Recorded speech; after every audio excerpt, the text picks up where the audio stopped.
Hi, welcome to DigiSchool program, the future of this country. I'm your host Nyawara. In this tutorial, we are going to focus on the components or the devices that constitute the DigiSchool. With me, I have different devices. I have what we call a content access point, formerly known as a CAP. I also have what we call a learner digital device. Also, I have a teacher digital device known as a TDD. I'm going to show you on the various components of these devices. First, I'll start with the teacher digital device. The teacher digital device is more of a laptop and it has different ports. We have the charging port, we have the HDMI port, followed by a USB port.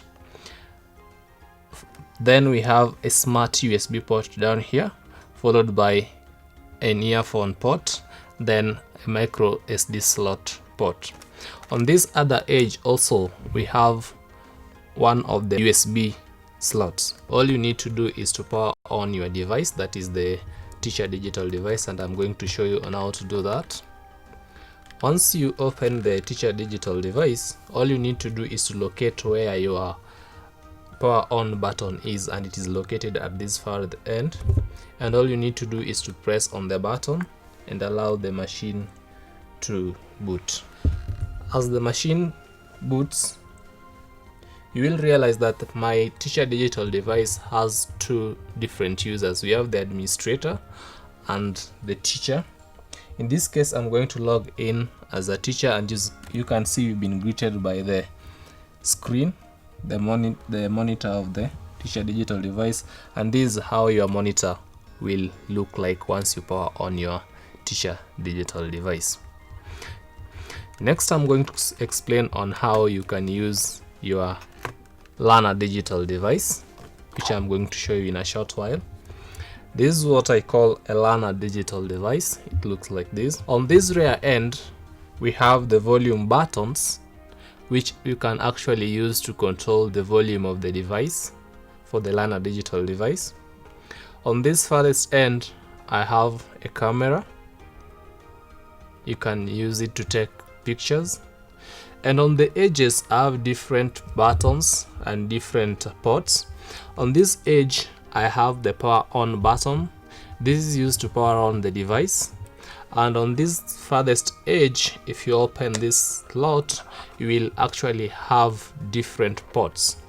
The first port, which is orange in color, is used for charging the device. The second port, which is blue in color, is used for the earphones. Then we have a micro SD slot where you can use your memory, then followed by what we call a smart USB port. When you want to transfer content maybe from your flash disk, with me I have a flash disk, and I want to transfer the content from the flash disk to the learner digital device, you realize that we don't have the normal USB slots. So what you need to do is you must have what we call an OTG cable. This is how an OTG cable looks like. An OTG cable will allow you to connect through the smart USB slot, as I'm going to show you. You connect your device or the OTG cable to the smart USB slot. It will now enable you to connect your flash disk to transfer the content from the flash disk to the learner digital device. So all you need to do is to connect your flash disk at the rear end of the OTG cable, as I'm going to show you.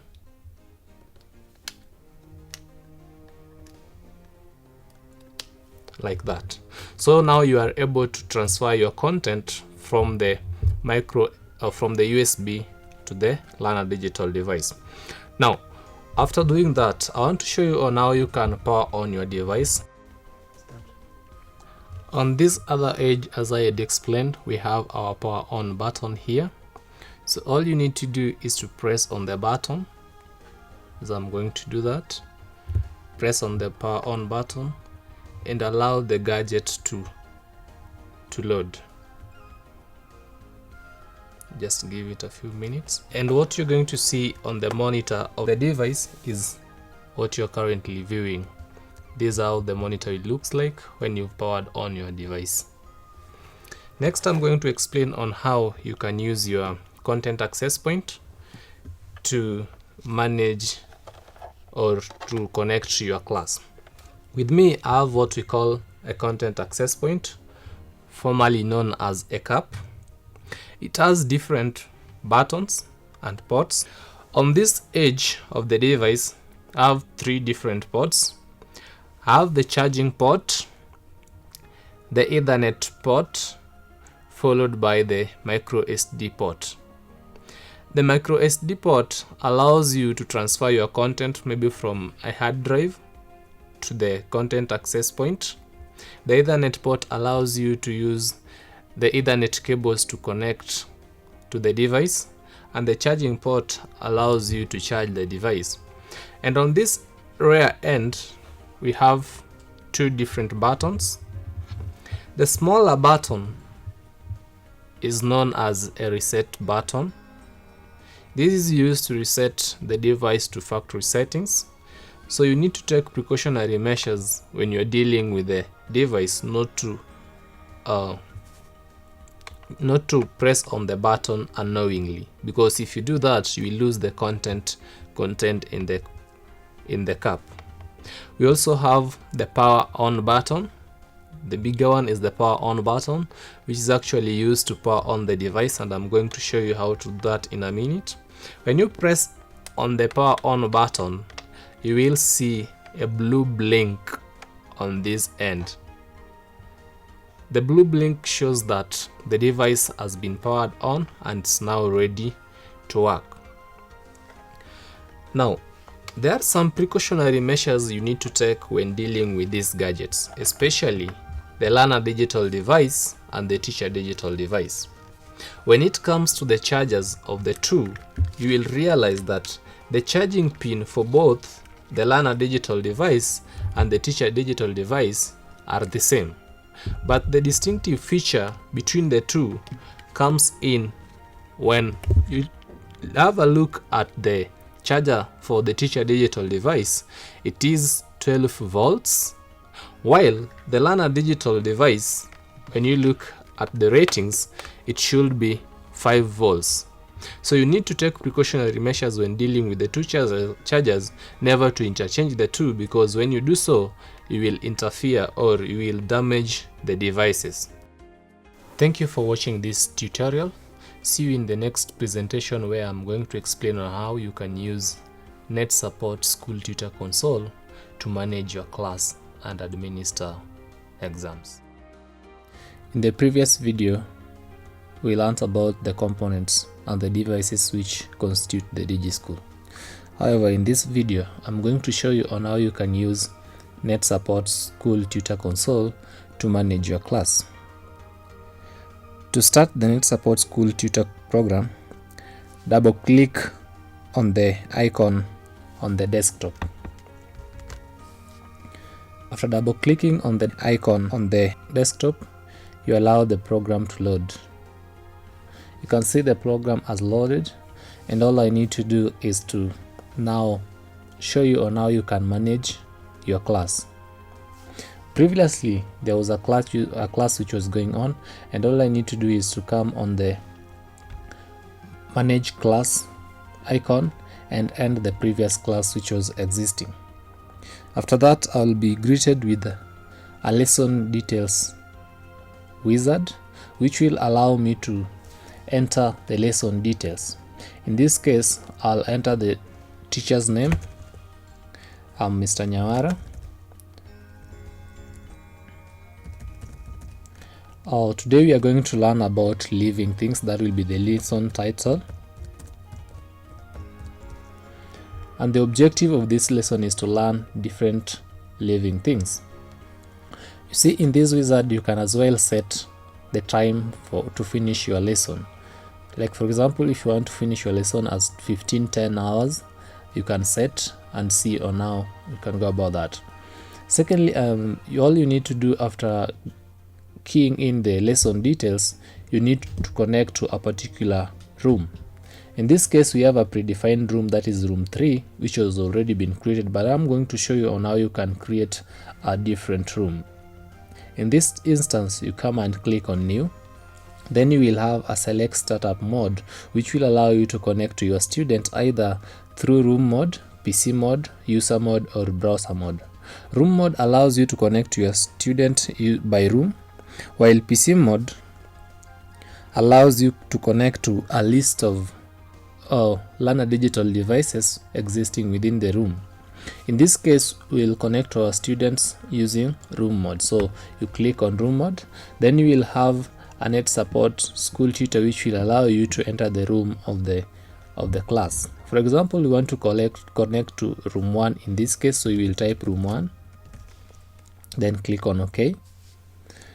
You realize that on connect to dialog box, we have room 1 already created for us. Now, to make this room active, we need to highlight on it, then select. Realize that now we have a green tick appearing on room 1, meaning that our room has been activated. Next, we'll have to click on OK, then allow the net support school tutor to find the number of devices which are existing within that class. In this case, we have 2 different devices which are existing, meaning I have 2 students with their devices ready. Next, I'm going to show you on how you can register students for the lesson. What you will need to do is you click on student register, then click on sign in. When you click on sign in, you will have a register wizard which will allow you to connect to the students. In this case, I have 2 learner digital devices existing within the classroom, that is E85, E56 and E86040. In this event, I'm going to prompt my students to sign in for the class using the first name and surname. As well, you can use a class or student ID by checking in the boxes for the students to register for the particular class and input their student ID or number. But in this case, I'll prefer to go with the first name and the surname of the student, so I'll check in the check boxes, then prompt the students by clicking on register. Then they will be allowed on the dialog box on their learner digital devices to register for the lesson. So in this case, I'll click on register. You realize that now we have a message indicating that waiting for students to register, and the total number is 2. That means we have 2 remaining. So let's give the students time for them to register for the lesson. And as well, you can realize that all the students, that is Magero Julius and Simon Kiaria, have already registered for our lesson. So we can as well go ahead and close this wizard by clicking on close. The next thing I'm going to show you is on how you can ensure maximum concentration in class. Maybe, for example, you are explaining on a point and you want the students to no longer use their devices. In this case, you will use the lock and unlock features to ensure maximum concentration in class. Now, how do you achieve that? To achieve that, you click on lock. That means all the students within the classroom or the room will be locked from using their devices, and I'm going to show you how to do that. Let's click on lock and see what happens. As you can realize that we have the PCs or the learner digital devices appearing on the board here. So if I lock the students from using their PCs, you realize that there is a change on how the icons look. So let me show you or display a screen of one of the students and show you what happens. I'm going to display the screen of Simon Kiaria. Let me just highlight and click on it. You realize that there is a key, a padlock appearing on the screen of the learner digital device of the particular students. Now, after explaining your point, you can as well now do what we call unlock the students to enable them to use their devices. So I'll now click on unlock and share the same screen and see what happens. You can realize the difference now. When you now see I share the device for the students, you realize that it's no longer locked and the students may be able to use his device. There are different actions that you can perform in the taskbar. One, I'm going to show you realize that our student Magero Julius is still locked. So for us to unlock him, we just click on unlock and allow the student to get unlocked. Now the student is ready to work on his PC, as you can see over there. There are different features which are existing within the Net Support School Tutor console. For example, if you want to communicate with the students, what you need to do is to come on the communicate feature and click on the drop down menu. You can start a chat with the student, you can send a message, you can actually announce something, and you can also have as well preset messages to send to the students. For example, I want to initiate a chat with one of the students, that is Magero Julius. So let me see what I can do with the student. The topic is science. That is what we are talking about.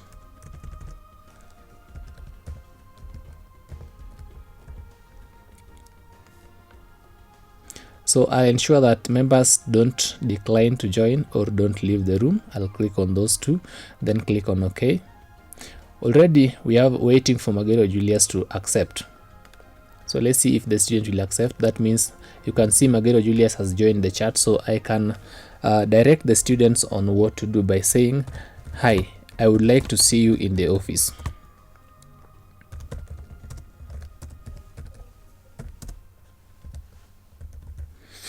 And click on send and wait for the student if he'll receive the message and reply to it.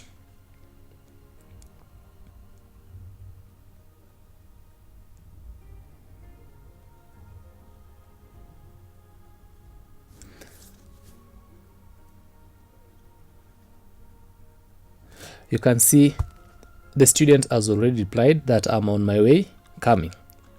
That enables you to communicate to your students in real time. Let's just close that and go to the next feature. The next feature I'm going to show you is on how you can show your desktop to the students by coming and clicking on show menu. Show menu allows you to show your desktop to all students. You can actually show a video to the students. You can show a replay. Maybe for example you had a pre-recorded file and you want to show a replay of the same. You can actually do that. You can show the particular applications that you are having. For example, you are handling a mathematics class and you want to show a calculator as an application. You can actually show that to the student and they know on how they can go about it.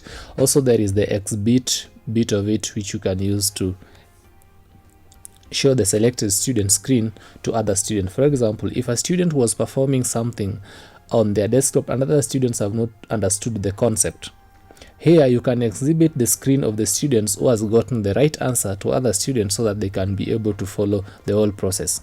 Again, you can control the audio, display mode, and create a replay of the same thing that you are working on. Next, I'm going to show you on how you can use the action bar. Actually, this is what we call an action bar here. We have an action bar here. The action bar allows you to do various things. For example, I have an icon here which represents audio. This icon allows you to monitor the audio of the particular students. As you can see, if you can view the student here, we have a microphone and the headphone here. That means we can be able to control the audio perspective of the student devices. For example, we can listen to what the students are doing, we can mute their devices, we can announce something, and we can as well control the volume which they're using on their devices. This is just a precaution so that the students cannot be able to use higher volumes in their devices. Next is about how you can actually ensure that all the students are concentrating in class. The earlier one I showed you, now you can lock the students from using their devices. In this case, I'm going to show you on how you can blank the screens of the students by coming on blank all. When you click on blank all, I'll display one screen of the students, that is for Simon Kiarie, and let's watch what happens.